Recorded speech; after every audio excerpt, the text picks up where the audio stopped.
ओम नमो भगवते वासुदेवाय। ओम नमो भगवते वासुदेवाय। ओम नमो भगवते वासुदेवाय। दूरेण ह्यवरं कर्म बुद्धियोगात् धनञ्जय। बुद्धो शरणमन्विच्छ कृपणः फलदेतवः। हे धनंजय, भक्ति जोग को आश्रय करे समस्त सकाम कर्म त्याग कर ଏବଂ ସେହି ଚେତନାର ସମ୍ପୂର୍ଣ୍ଣ ଶରଣରେ ଆସ। ଯେଉଁମାନେ କର୍ମଫଳ ଉପଭୋଗ କରିବାକୁ ଇଚ୍ଛା କରନ୍ତି ସେମାନେ କୃପଣ ଅଟନ୍ତି।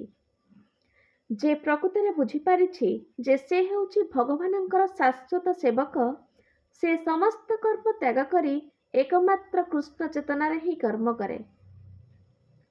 ପୂର୍ବରୁ କୁହାଯାଇଛି ଯେ ବୁଦ୍ଧି ଯୋଗର ଅର୍ଥ ହେଲା ଭଗବାନଙ୍କର ପ୍ରେମପୂର୍ଣ୍ଣ ଦିବ୍ୟ ସେବା। ଏ ପ୍ରକାର ସେବା ଜୀବର ଏକମାତ୍ର କର୍ତ୍ତବ୍ୟ କର୍ମ ଅଟେ। କେବଳ କୃପଣମାନେ ହିଁ ଅଧିକ ପରିମାଣରେ ଭୌତିକ ବନ୍ଧନରେ ବାନ୍ଧି ହେବା ନିମିତ୍ତ ସେମାନଙ୍କର କର୍ମଫଳ ଉପଭୋଗ କରିବାକୁ ଇଚ୍ଛା କରନ୍ତି। କୃଷ୍ଣ ସେବା ବା କୃଷ୍ଣ ଭାବନାରେ କର୍ମ କରିବା ବ୍ୟତୀତ ଅନ୍ୟ ଭାବନାରେ କରଣୀୟ କର୍ମଗୁଡ଼ିକ ଘୃଣ୍ୟ କର୍ମ ଅଟେ, କାରଣ ସେଗୁଡ଼ିକ କର୍ତ୍ତାକୁ ବାର ବାର ଜନ୍ମ ମୃତ୍ୟୁ ଚକ୍ରରେ ବାନ୍ଧନ୍ତି। ତେଣୁ ବ୍ୟକ୍ତି କର୍ମର କାରଣ ହେବାକୁ ଇଚ୍ଛା କରିବା ଉଚିତ ନୁହେଁ। କୃଷ୍ଣଙ୍କର ସନ୍ତୋଷ ବିଧାନ ନିମିତ୍ତ ସମସ୍ତ କର୍ମ କୃଷ୍ଣ ଚେତନାରେ କରାଯିବା ଉଚିତ।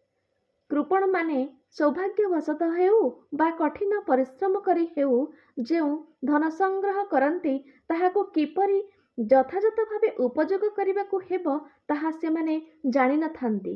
ବ୍ୟକ୍ତି ତାର ସମସ୍ତ ଶକ୍ତି କୃଷ୍ଣ ଚେତନାରେ ବିନିଯୋଗ କରିବା ଉଚିତ ଏବଂ ଏତଦ୍ଦ୍ୱାରା ତାହାର ଜୀବନରେ ସେ ସୁଫଳ ଲାଭ କରିବ। କୃପଣମାନଙ୍କ ଭଳି ଭାଗ୍ୟହୀନ ବ୍ୟକ୍ତିଗଣ କୃଷ୍ଣଙ୍କର ସେବାରେ ସେମାନଙ୍କର ଶକ୍ତିକୁ ବିନିଯୋଗ କରନ୍ତି ନାହିଁ। ତେଣୁ ଆମମାନଙ୍କୁ କୃଷ୍ଣଙ୍କର ଶରଣାପନ୍ନ ହେବାକୁ ପଡ଼ିବ।